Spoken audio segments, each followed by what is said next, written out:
20 दिसंबर को बिचपुरी, लड़ामदा, अगरवन, अंगूठी और चौहटना की अधिग्रहण की हुई जमीन को वापस लेने के लिए वरिष्ठ नेता नदीम नूर के नेतृत्व में आगरा जिला मुख्यालय 5 गांव के किसानों ने जोरदार नारेबाजी करते हुए घेराव कर अपनी मांगों का ज्ञापन जिला अधिकारी आगरा के माध्यम से मुख्यमंत्री उत्तर प्रदेश के लिए ADM सिटी आगरा को दिया। इसमें नदीम नूर ने कहा कि ग्रामीणों से 1942 में ब्रिटिश गवर्नमेंट ने जमीन का अधिग्रहण किया था। तब देश अंग्रेजों का गुलाम था, लेकिन 1947 में देश आज़ाद होने के बाद भी ग्रामवासियों की ज़मीन वापस नहीं हुई और आज तक ये काले अंग्रेज़ों के गुलाम बनकर अपनी ज़मीन को मांगने के लिए दर दर की ठोकरें खा रहे हैं। लेकिन कितनी सरकारें आई और गईं, किसी की कानों पर जूं तक न रेंगी।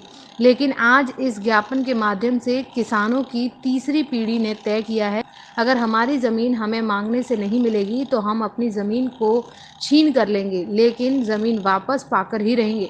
वरिष्ठ नेता नदीम नूर एवं किसानों ने आगरा जिला अधिकारी को 24 घंटे का अल्टीमेटम दिया। अगर 24 घंटे में कोई कार्यवाही नहीं की जाती है तो किसान उग्र आंदोलन के लिए विवश होंगे।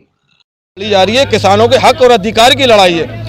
अगर किसान को उसके हक और अधिकार से ही वंचित कर दिया जाएगा तो जो अन्न हम खाते हैं वो पैदा कहां से होगा।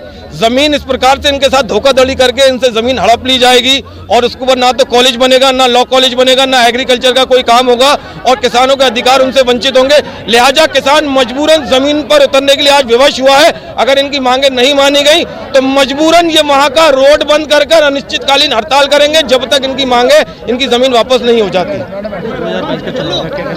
देखिए 2022 का चुनाव में सीधी इन 5 गाँव का मामला है, एक गाँव का नहीं है। बिचपुरी, लड़ामदा, अंगूठी, अगरतला, ठीक है, ये 5 गांव का मामला। कम से कम 30 से 40 हजार वोट है उस गांव के अंदर।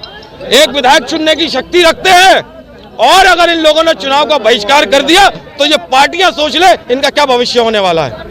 ये उन पार्टियों को तय करना है कि उनका क्या भविष्य होगा। और ये आगरा से उठी चिंगारी है, आगरा से उठी चिंगारी है, संपूर्ण उत्तर प्रदेश में गूंजेगी और हमारी कोशिश रहेगी किसान नेता चौधरी महेंद्र सिंह टिकैत भी यहाँ आए और किसानों को समर्थन करें। एक्चुअली में क्या है कि ये राजा बलवंत सिंह जो थे, इन्होंने कॉलेज के नाम पर जमीन को मांगा गया था और हमसे एक्वायर करने के बाद में DM साहब ने, गवर्नर साहब ने इनको जमीन वापस की, लीज पर दी गई।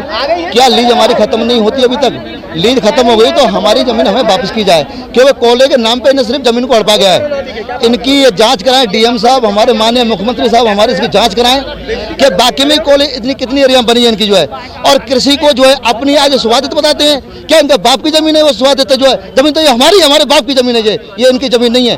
क्योंकि इन्होंने जैसे कॉलेज की जमीन मांगी थी और कॉलेज की जमीन दी गई और हमारी कृषि पे आज तुम किराए पे उठा रहे हो, उसको क्यों किराए पे उठाया जा रहा है? हम लोग क्यों मारा जा रहा है हमारे को? हमारी किसानों को जमीन वापस चाहिए हमारे को। आपको कॉलेज चाहिए, आप कॉलेज आप चलाइए, हमें उससे कोई ऐतराज नहीं है, बट हमारी जमीन हमें वापस चाहिए। तो 393 एकड़ में बिल्डिंग बनाने का वादा किया था।